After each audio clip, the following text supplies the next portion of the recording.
नईम जो हासिलपुर से तशरीफ लाए हैं उन्हें खुश आमदीद कहता हूं, उनका शुक्रिया अदा करता हूं। जनाब अदीब भिंडर साहब इंतजामिया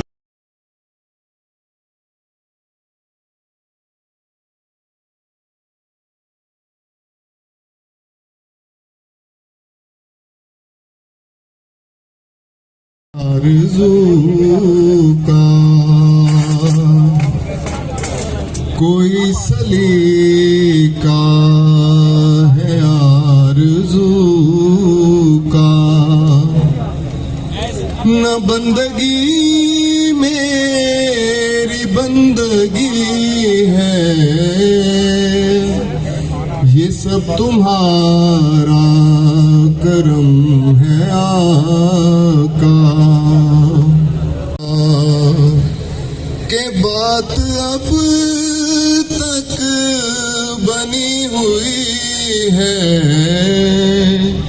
कोई सलीका है आरज़ू का।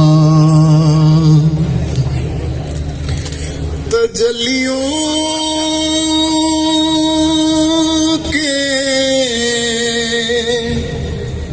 कफील हो तुम,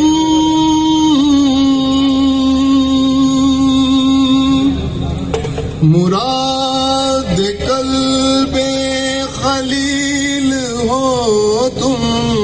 तजल्लियों के कफील हो तुम, की किस काबिल हुजूर की बंदा परवरी है, कोई सलीका है आरज़ू। अभी भी जाके सुप्रीम कोर्ट रजिस्ट्री और लाहौर हाई कोर्ट का जाके मुआयना कीजिएगा। वहां पे बैठे हुए डरपोक लोग वो आपको देख रहे हैं, और आपने ये जरूर कहता जाऊंगा, मेरा ख्याल मेरे पास वक्त है अभी और मैं बात कर सकता हूं। आपको इंतजामिया से ख्वाहिश है कि समझे कि वक्त मैं ज्यादा ले रहा हूं तो मुझे बता दीजिएगा। मैं आपसे आज दिल की खुल के बातें कर रहा हूं। ये हजूम, ये गैरतमंद वकला जो आज यहाँ मौजूद हैं, शायद जिंदगी में कभी मुझे मुयस्सर हो ना हो, लेकिन आज मैं आपकी मौजूदगी को गनीमत जानते हुए यहाँ पे कहूंगा कि खुदा के वास्ते अदारों को आजाद हसीयत में काम करने दो, लोगों के हकूक को इस्तेहसाल का शिकार ना करिएगा। कॉन्स्टिट्यूशन में से ट्राइकोटोमी ऑफ पावर और बुनियादी हकूक को निकाल दें तो उसमें ये अज़म किया हुआ है, हमने ये तहैया कर रखा है कि जालिम कितना भी ताकतवर क्यों ना हो, उसके पास सजाए मौत देने का इख्तियार ही क्यों ना हो, हम उसके जुल्म के खिलाफ आवाज उठाएंगे। आप दोस्तों से कहता जाऊं कि आप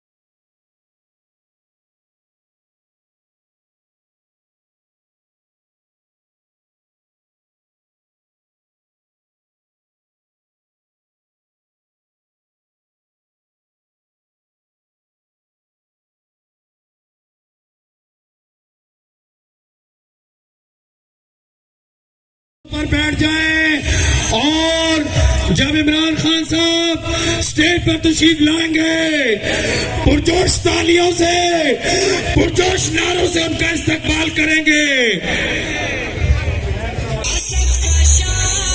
जो पीछे दोस्त खड़े हैं ये कुर्सियों पर आ जाएं। पीछे जो दोस्त खड़े हैं वो नशिस्तों पर इस्तकबाल करेंगे। 10, 9,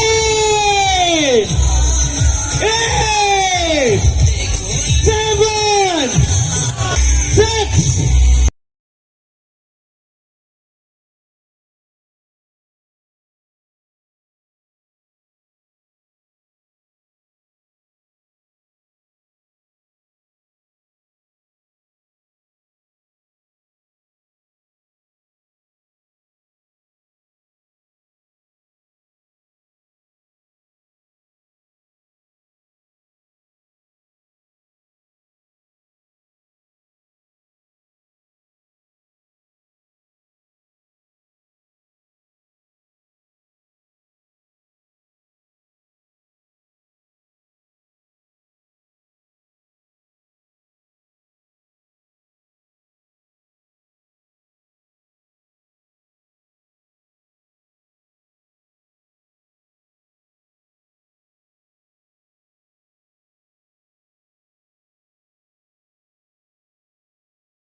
तानियाती के हवाले से क्राइम मिनिस्टर शहबाज शरीफ का एक कन्विक्टेड पर्सन के साथ मशवरा को हम सीक्रेट एक्ट ऑफिशियल के खिलाफ वर्जी करार देते हैं। कि आप इस पे एग्री हैं? हम आला अदलिया से इस्तदा करते हैं कि इसका सुओ मोटो एक्शन ले और जिम्मेदारान को करार वाकई सजा दे। आप इसकी तायीद करते हैं? एक चीज जो आज का तकाजा है, आप दोस्त दोनों हाथ उठा के इस करारदाद को पास करेंगे। ये आवाज इस्लामाबाद तक जानी चाहिए।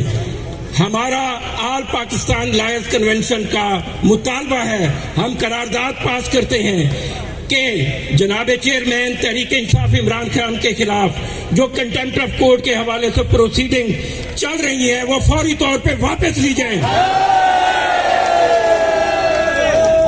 हम वकील हैं, हम ये जानते हैं कि आलिया अदलिया को कंटेम्प्ट प्रोसीडिंग का कोई इख्तियार नहीं है, इसे नल एंड वॉइड करार दिया जाए। बहुत मेहरबानी, अल्लाह ताला हम सबका हामी नासिर हो। इस्तकबाल किया, मैं आपका दिल से शुक्रिया अदा करता हूँ, बहुत बहुत शुक्रिया। मेंबर पंजाब बार आप सबका सीनियर वकला और नौजवान वकला और जो मेरी बहनें यहाँ श्रीलंका टाइप सिचुएशन में जा रहा है कि एक तरफ माइशत सुकड़ती जा रही है, बेरोजगारी बढ़ती जा रही है और दूसरी तरफ महंगाई आसमानों पे जा रही है। 50 साल तारीख में सबसे ज्यादा आज पाकिस्तान के अंदर महंगाई है। तो इन हालात के अंदर मुल्क एक बड़ी जो कहते हैं सोशल अनरेस्ट की तरफ जा रहा है। तो इसलिए मैं आज आपके पास जो बात करना चाहता हूं, नंबर 1 कि जब भी अब पाकिस्तान हमें इंशाअल्लाह इस दलदल से निकालेंगे तो सबसे ज्यादा जरूरत है इस मुल्क को वकला लीगल कम्युनिटी, आप प्लीज सुन लें, रूल ऑफ लॉ की है। इस कौम को जब तक इस मुल्क में इंसाफ का निजाम ठीक नहीं होता, माइशत नहीं ठीक होगी। मैं आपको बताऊं, सारी दुनिया मैंने देखी है। 20 साल ओवरसीज पाकिस्तानी क्रिकेट की वजह से रहा हूं। आधा साल बाहर क्रिकेट खेलता था, आधा साल पाकिस्तान में या दुनिया में। तो मैंने दुनिया देखी है। एक फर्क है, अमीर और गरीब मुल्कों के अंदर एक फर्क है। अमीर मुल्कों के अंदर रूल ऑफ लॉ है, इंसाफ है, और वो मुल्क जिधर गुर्बत है, चेंज किधर रहेगा, फ्रंट कैमरा किधर है, उधर जंगल का कानून है, उधर इंसाफ नहीं है। मुझे बताएं, कभी भी आपको मौका हो मगरबी ममालिक में जाने का, मैंने कभी नामालूम फोन कॉल से धमकियां किसी को नहीं देते देखा। मैंने कब्जा ग्रुप नहीं देखे। जमीनों के ऊपर किसी की जरूरत नहीं कब्जा करने की। मैंने आम आदमी को माफिया का हिस्सा था या वो कोई हार्डन क्रिमिनल था, एक असिस्टेंट प्रोफेसर जो अमेरिकन यूनिवर्सिटी में पढ़ाता था, उसको उन्होंने नंगा करके 2 दिन तशद्दुद किया। ये किसी सिविलाइज मुल्क में नहीं होता जिधर रूल ऑफ लॉ होता है। जरूरत नहीं होती किसी की। ये जो हमारे मुल्क में जिस तरह मीडिया के और जो मौजूदा क्राइम मिनिस्टर है, इसने साइन किया था वो एफिडेविट अदालत में या हाई कोर्ट में कि जी वापस आ जाएगा इलाज करवा के। ये फैसला करेंगे पाकिस्तान की नेशनल सिक्योरिटी के लिए जो सबसे इंपॉर्टेंट पोजीशन है। क्या ये फैसला करेगा? आप मुझे बताएं ना, आप बताएं मुझे। ये कोई तस्वर कर सकता है कि किसी मौजूद माशरे में होगा? और फिर हम अपनी कौम को क्या पैगाम दे रहे हैं? हमारे 60% पाकिस्तानी 30 साल से कम उम्र में नौजवान हैं। अपने यूथ को हम उनको हम क्या पैगाम दे रहे हैं कि कोई चोरी करना बुरी चीज नहीं है। हम कह रहे हैं कि अगर डाका मारो तो बड़ा डाका मारो, सिर्फ छोटे चेर जेलों में जाते हैं, बड़ा डाकू ये नहीं हम पकड़ सकते इस माशरे में। और मेरे ये आप वकला के लिए सबसे इंपॉर्टेंट कि मेरे नबी सल्लल्लाहु अलैहि वसल्लम ने कहा था, ये मैं बार बार लोगों को ये हदीस सुनाता हूं, ये आज हमारे मुल्क के लिए सबसे जरूरी है। उन्होंने कहा तुम्हारे से पहले बड़ी कौमें तबाह हुई। जब छोटा चोर चोरी करता था जेल में डालते थे, लेकिन जब बड़ा डाकू चोरी करता था उसको माशरा सजा नहीं देता था, वो तबाह हो जाता है। जो माशरे में रूल ऑफ लॉ नहीं होता वो आहिस्ता आहिस्ता तबाह होता है। और ये जो हम इन्होंने 5 महीने में जो पाकिस्तान के साथ किया है, जब से ये बैरूनी साजिश के तहत ये डाकू हमारे ऊपर आए हैं, इन्होंने जो मुल्क के साथ किया है दुश्मन भी ना कर सके। वो इकोनॉमी जो मुश्किलों से कोरोना के बावजूद ठीक चल रही थी, 17 साल के बाद सबसे ज्यादा ग्रोथ रेट थी पाकिस्तान की। जो पाकिस्तान की इकोनॉमिक सर्वे इन्होंने प्रिंट किया उसके मुताबिक 4 फसलें रिकॉर्ड थी, एक्सपोर्ट्स रिकॉर्ड थी, टैक्स कलेक्शन रिकॉर्ड थी, इंडस्ट्री देर के बाद उठी थी, 11% ग्रोथ रेट थी।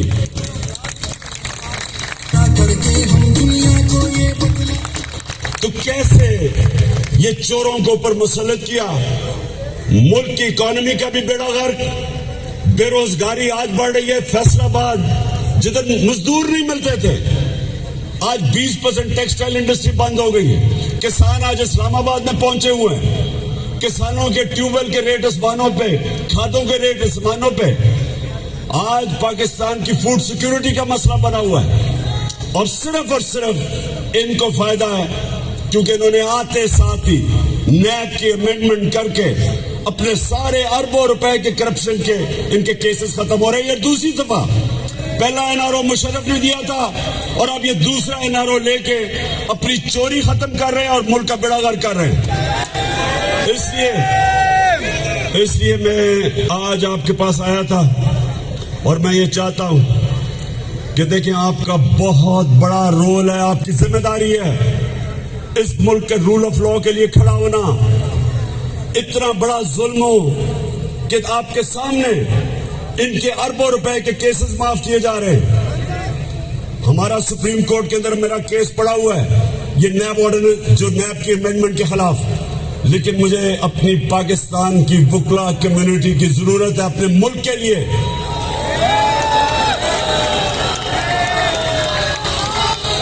अपने मुल्क को हकीकी तौर पे आजाद करने के लिए, रूल ऑफ लॉ के लिए।